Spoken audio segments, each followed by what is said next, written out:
The cost of a thing is the amount of what I will call life, which is required to be exchanged for it, immediately or in the long run. Henry David Thoreau. You're listening to Writing Roots, brought to you by Aspen House Publishing. Welcome to Writing Roots. I'm Leigh Hull. And I'm Leigh Esses. Before we get into our question of the day, I want to remind you guys that we are on Patreon. If you guys want to support us, help us out, let us keep creating these episodes, go there for as little as $10 a month, which is basically $1 an episode. You can help keep this podcast going. Speaking of money, what is our question for today? How do you set the price for a book? It is a legitimate question that a lot of especially first-time self-published authors will ask. I obviously don't want to set it so low that nobody thinks it's worth anything, but I don't want to set it for $1 million and leave it out of reach. The price of a book varies by a lot of different factors. The kind of book that it is, whether it's physical or ebook, hardback or paperback, audiobook, all these have different ways of pricing your book. But it also depends on the trust that the reader has in the author and the value that the reader puts in that book, not the author. It doesn't matter how much you want to sell your book for. If the customer sees that as too much, they won't buy it.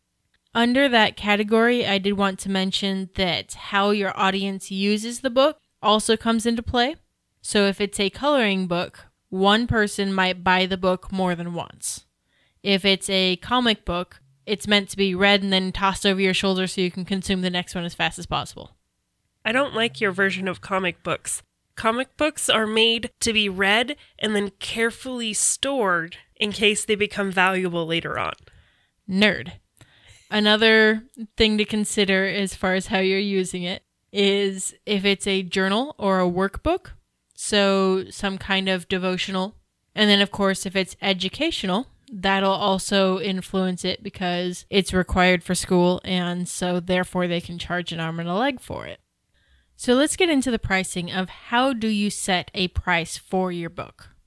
Let's start with probably the most expensive type of bookbinding book that you can sell in the fiction and for consumer nonfiction.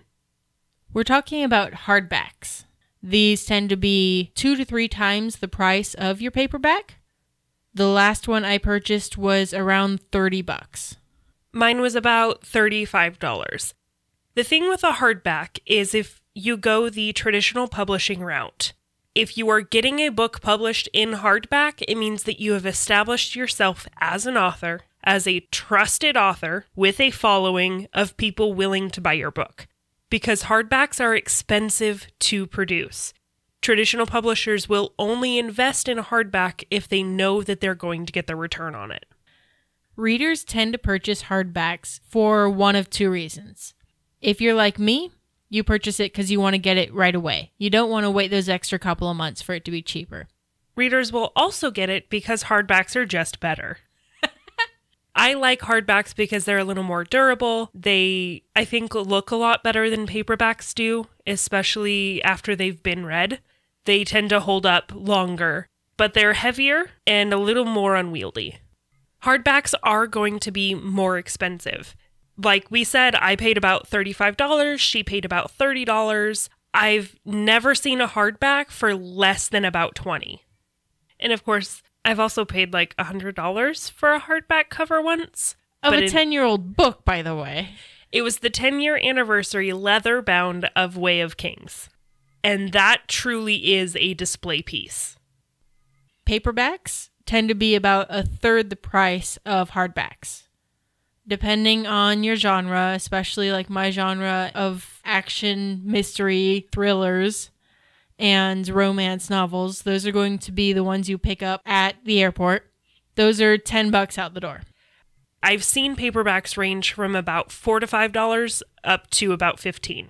If you are self-publishing and therefore setting these prices yourself, you do have to take into account for either of these 2 printing costs.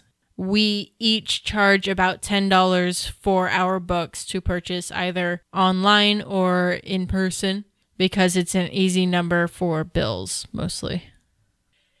Paperback is by far the most common printed format because it's cheaper, it's easier, and it's worth the investment for publishers. This also depends on the size of the paperback. Pocket-sized paperbacks I've seen go for as little as about $4. And those are usually in books that have been out for at least 10 years. And then you can get your traditional size for self-publishing, which is the 5x8 size. Most of those go between $7 to $10. You'll also see your workbooks. Anything that your readers are going to be writing in are going to be in slightly larger format sizes. So let's move on to what is becoming a very, very popular reading format. That is the ebook. These are by far your cheapest options. These you'll often even find for free. A lot of authors will release one of their ebooks for free in hopes of making it a lost lead where somebody will read it, they'll fall in love with you as an author, and then purchase your other books. That doesn't always serve you well because of the perceived value versus actual value conversation. But the last time I purchased an ebook, it was about $2.99. Mine was about $2. I think it was on sale at the time, and it was the first in a series. When I'm setting my prices for this, I set them at 99 cents because I am happy to take that loss and just let as many people read my books as possible. So pricing for me tends to be a little under market just because it's easier to put it out into the world. People are willing to take a risk for pocket change far more than they are for the cost of a cup of coffee. Ebooks are also a really good way to do giveaways and help promote your brand because there's no real loss for you. You may have spent a little bit on the formatting costs or the editing or something like that, but it doesn't actually cost you to print the ebook. It just exists. Whether you sell a 1 or 100, the price to you is going to be exactly the same. So for the pricing of ebooks, it usually ranges from about $1 to, I think at most I've seen is about $15. And those upper ranges are only for well-established authors with large books. Another option we want to mention, because this is a wildly growing market with a lot of people wanting to read your books this way, and this is via audiobook. If you are listening to our podcast and therefore hearing what I have to say, then you are already part of that market group. Because podcasts are free, but audiobooks are really expensive to make, this is going to change your price dramatically depending on the person putting your audiobook together. Audiobooks tend to be almost as expensive as hardbacks in some cases because there's a lot of moving pieces, a lot of people that have to contribute to the process of making an audiobook good. Because you have the narrator that needs to get paid, you have the editors and audio editors and producers that need to get paid, and of course the author. One of the most popular places to get and publish your audiobook is Audible. And on the reader-listener end, if you have a subscription, then you can get one free book a month. Kind of free. You pay $15, that $15 gets you a credit, and that you can use to buy books. So what I do, because I'm cheap, if it's less than $15, I will buy it on my own. If it's more than $15, I'll buy it with a credit. Now, most of your bestsellers are going to be in the $18 to $20 range. Again, depending on the length of the book. So again, this is an expensive way to start, but you need to base your price on the resources you put into it. If you narrate it, which I don't recommend, but you can do, but if you narrate it, you can set the price lower, which will likely mean you get more people to listen to it because they don't feel like they're putting a major investment into something that's going to turn out maybe not as good as they hoped.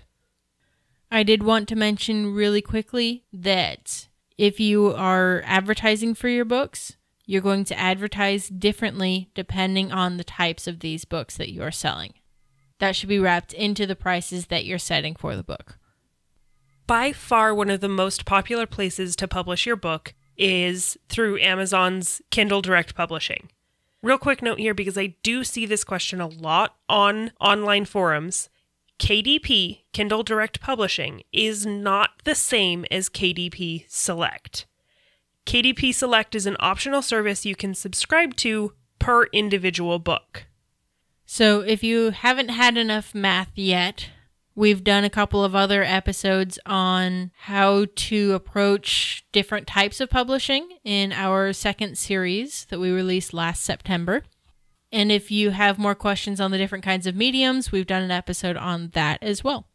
So remember to keep your readers in mind while you're setting the price. What would you be willing to pay on a book of the same quality?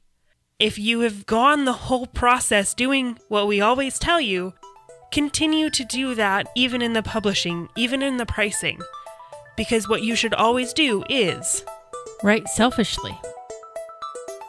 If you have a question or comment for our hosts or a topic you'd like us to cover, send us an email at writingroots@aspenhousepublishing.com or find us on Facebook by searching for Aspen House Publishing.